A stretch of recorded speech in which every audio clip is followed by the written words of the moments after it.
Perfect. Hey, thanks for joining me this evening. Wherever you're tuning in from, man, I'd love to know where you're watching from around the world or locally or internationally. It gives me a good idea. Man, we got a cool show today. This is something this gets me in the gut. It gets my goat. It gets me going. And I think it's really going to resonate with you. And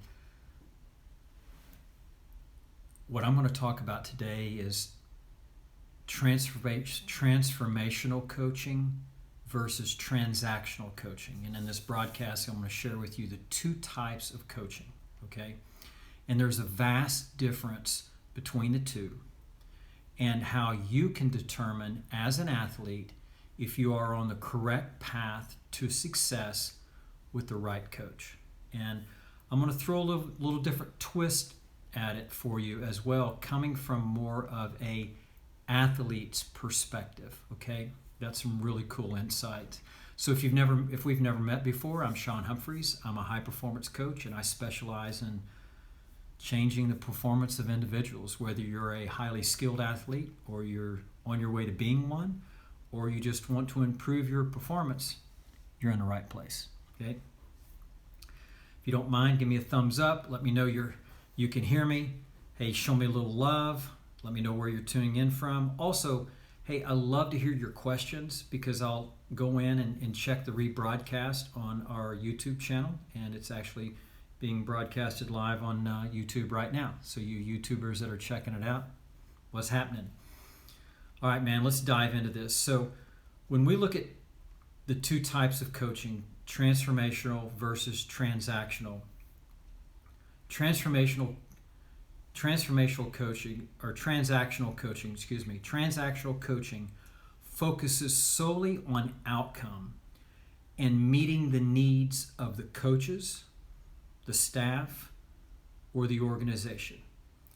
In every sequence is about the outcome. So, for example, the sequence, was it a failure or was it successful? How many numbers did you score? What did you win by? It's all about outcome, okay? Now, I'm not saying that's a bad thing, but when you look at, because there's probably a lot of successful transactional coaches out there, but when you look at the transformational coaching, they use their platform, okay? They teach you the X's and O's, but more importantly, they teach you the whys, and they help young people grow into being responsible and productive adults in this world. And these coaches usually leave a lasting legacy behind. Okay? Transformational coaching is 100% about the steps of performing and developing the athletes and becoming someone they aspire to and a plan to reach their goals. And it's not so much about the outcome, but the steps. And one of the big things that I've learned in my life as a coach is that you have to become before you can attain. And that is pure transformational. So you have to transform yourself into becoming someone that you haven't been, so that gives you the opportunity to attain your goals. And so I want to share with you a story. And when I say this comes from a perspective, purely from an athletic or athlete's perspective, I want to share this story with you. It's pretty unique, it's pretty touching, and I'm pretty excited about it, to say the least. So I found this on BET, the network, and it's an interview with Kobe Bryant. And it's when he was basically, the story's kind of about his rookie season in the NBA, and he's being interviewed by this young lady, Jamel, who just did an outstanding job. But the questions that were asked are incredible, and I want to share them with you because this is going to give you the purest insight to what a transformational athlete looks like, but more importantly, hearing it from them, okay? And I'm just going to take you through the interview and kind of paint the picture for you. And it's truly incredible. So, when Kobe ended his career, okay, and does anyone remember how many points he had his last game that he scored? And if you do, just give me a shout out if you remember it. But he scored 60 points, and it was a storybook ending, and it was just a kind of the icing on the cake for his entire career from the time he was 18 coming into the NBA. And his entire career was a transformation process that allowed him to retire as one of the absolute greatest players of the game. So in this interview, Jamel asked him a series of questions. So in the beginning of his career, his transition from high school to the pros, he didn't have instant NBA success his rookie year. And Jamel asked him, said, so, okay, how did you deal with not having success your rookie year? And Kobe, honestly, he said, look, I really didn't pay much attention to it. And it wasn't until years later that I realized that people actually thought I sucked my NBA year, or my rookie year. And as I was going through the year, I was focused on being one of the all-time best and becoming one of the all-time best. I didn't hear a thing. I didn't pay any attention. I had blinders on. And matter of fact, I really didn't care what anyone thought because I was focused on becoming the best. Okay? So in his rookie year, in 1996, if you think about it, you know, what wasn't going on in 1996 that really allowed him to stay focused and be committed and not be distracted?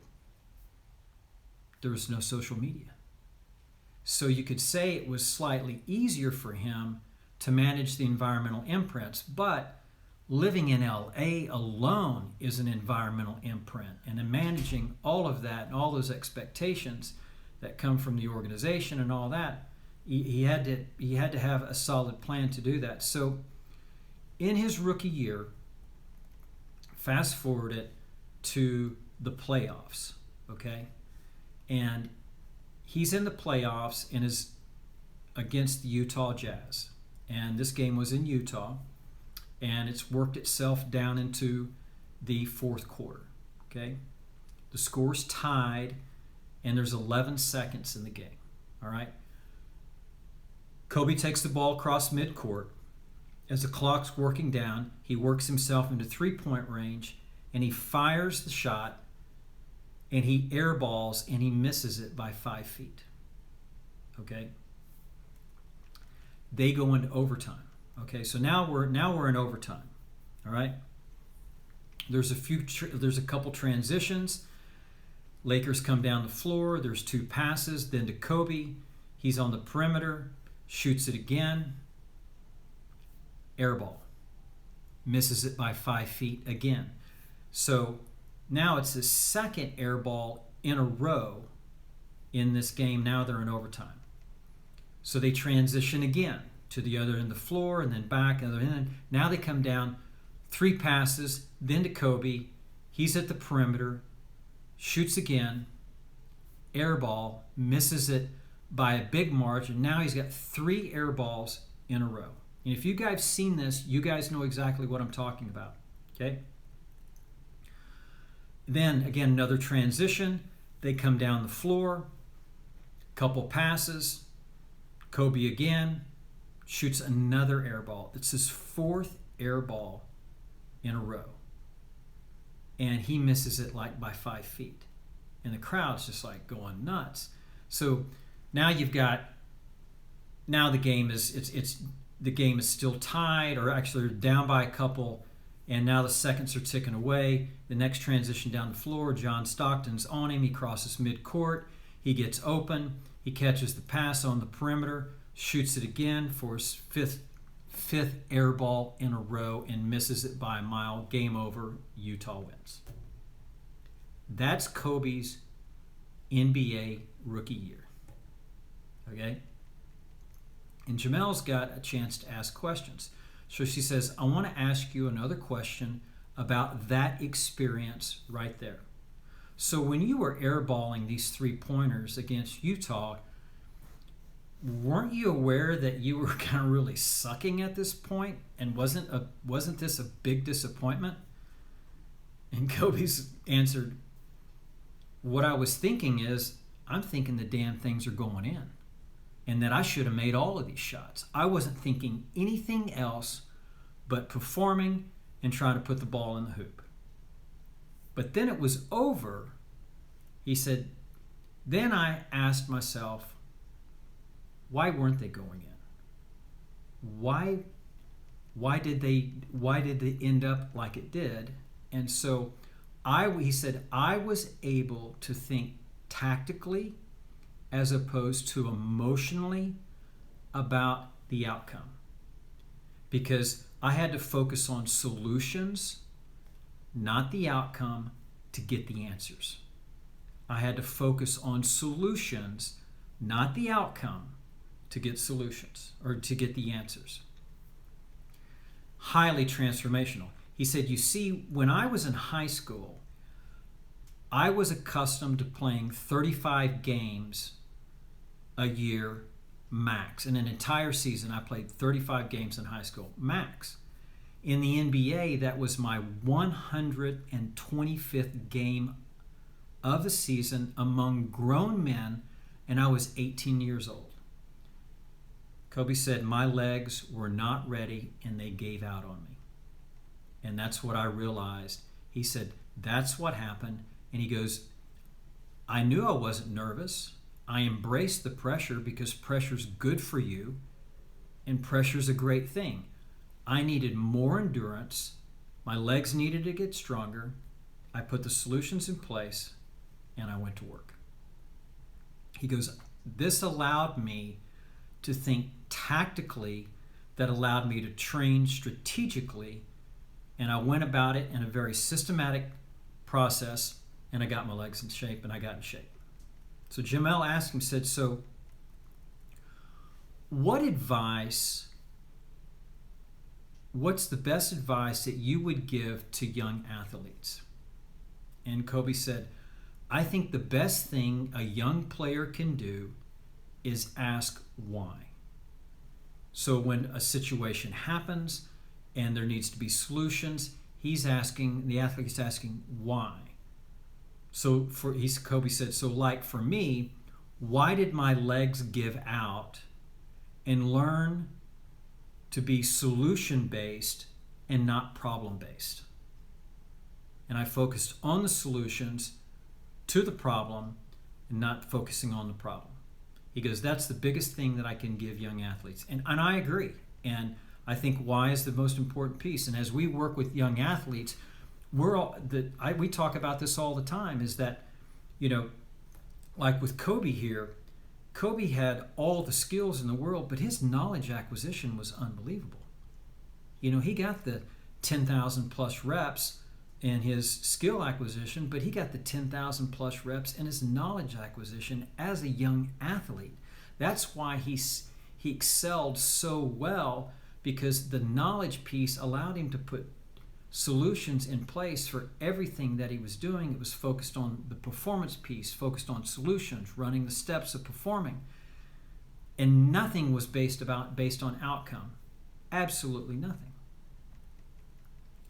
So Jamel asked a couple other questions, which these are really interesting and I want to share with you.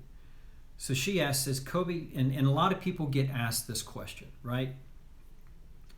Do you love to win or do you hate to lose? And we've seen these questions asked a lot. I've even asked them to a lot of the great athletes and the great coaches. And you're always anxious to hear what their answers are. And And so I was really hanging on the edge when when he was doing this interview, and I'm watching, and she said, well, which one are you? And this is fantastic in the context of outcome or solutions, right? Transaction versus transformational. Do you love to win or do you hate to lose? Now, that may not make sense to you, but wait till I tell you Kobe's answer, okay? Kobe answered, it's neither of them. He says, I play to figure out solutions and I play to learn. That's it. He said, if you play with fear or failure, or if you play with the will, if you play with fear or failure, okay, fear to fail, or if you play with the will to win, that supersedes the fear of failure. He goes, it's a weakness either way. When you tilt towards one side of it or either, you're defining the outcome. It's the outcome of the win, or the fear that you might lose, or why you might not win. He said you're tilted that way, and when you know that, your competition's going to know that, and they're going to beat you. He said it's a weakness, showing a sign of weakness either way. And I've never heard it explained like that in my life, and it made complete sense because it's an outcome, and you're tilted towards it one way or another. He said if you play with the sense, I want to win, then you have the fear. Then you have the fear of what happens if you don't. Because then all of a sudden your mindset shifts towards the outcome. We know immediately the second that you start shifting towards outcome of the play, outcome of the quarter, outcome of the game, outcome of the shot, performance starts to drop. The second you start thinking about the outcome of a hole, when you're playing a hole, performance starts to drop. The outcome of the shot, you start worried about, oh, well, I don't want to miss it here, or man, I hope I don't hit it here. Performance starts to teeter and go this direction. But if you find, he goes,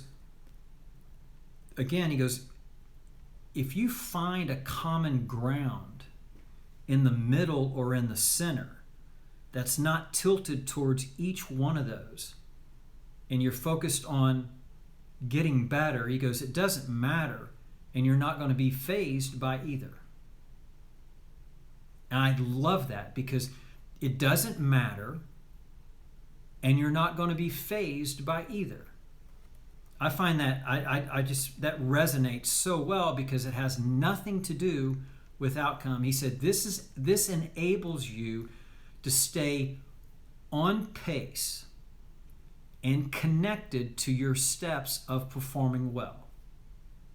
I love that. I love that saying because if you're not tilted towards winning or losing, it enables you to stay on pace and connected to your steps of performing well. And that's what performance is all about, is replicating the steps of performing and not feel anything other than what's in front of you. And let me repeat that again. This enables you to stay on pace and connected to your steps of performing well and not feel anything other than what's in front of you. What's in front of you? The next steps, the next strategy. This allows you to be dead center balanced. I think it was one of the key things that allowed him to be such a superstar. And then next question, Jamel asked, said, a lot of people in the world are generally afraid of failure. Okay?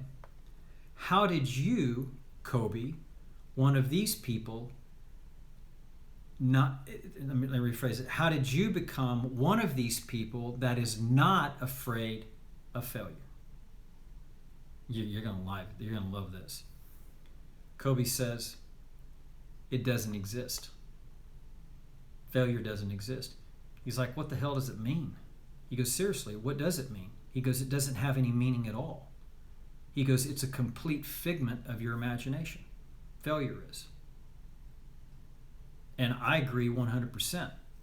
It's what you think, and it doesn't exist. It doesn't. He goes, and he gave a good example. He said, if you fail on Monday, okay, the only way it's a failure on Monday is if you decide not to progress from that. If you fail on Monday, it's only a failure if you decide not to progress from that. He goes, that's why failure is non-existent. Because if I fail today, I'm going to learn something from the situation, and I'm going to try again on Tuesday or even Wednesday. I love that. I mean, it's interesting to hear this interview come from him, because if I fail today, I'm going to learn something from that situation, and I'm going to try again on Tuesday or even Wednesday. Doesn't matter what day it is. It's so transformational, it's insane.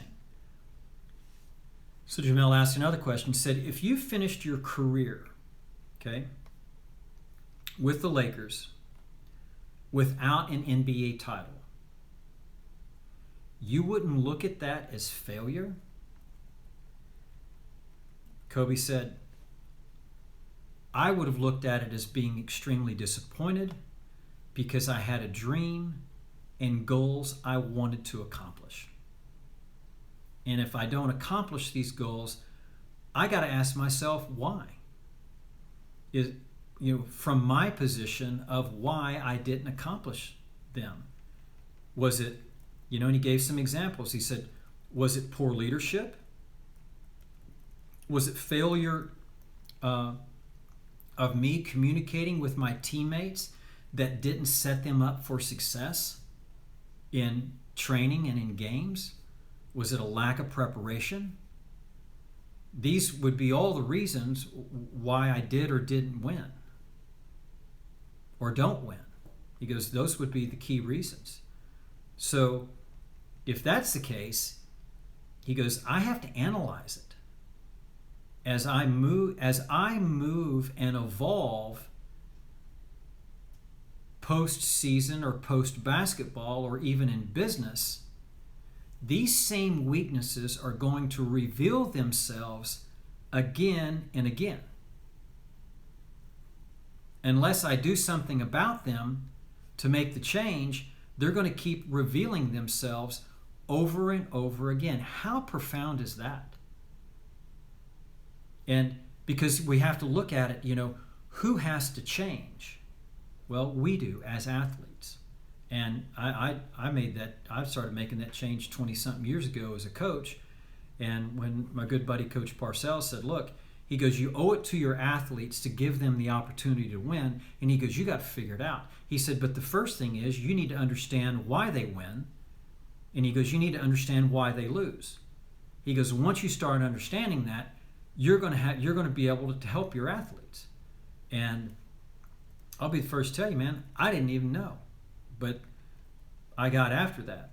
And so I think this is just a fantastic interview. And if you reach out, I can send you the link where you can watch the interview, which is great. I want to share this other story with you because it really resonates from almost like this, but it's really on the golf piece.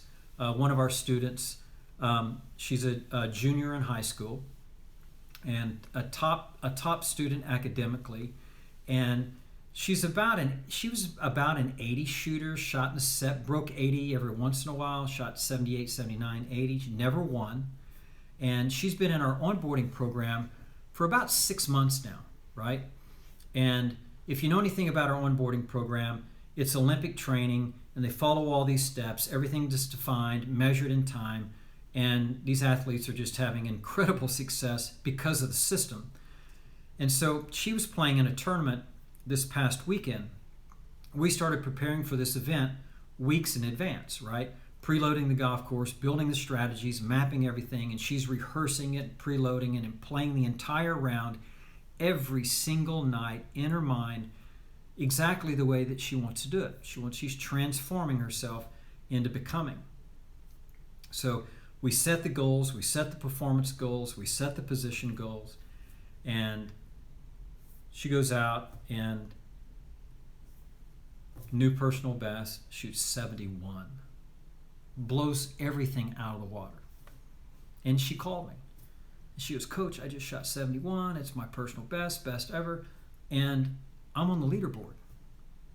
And I said, so tell me about your round. Tell me what you did. Tell me what you learned. Tell me what solutions you need. If you need any, tell me what you did great.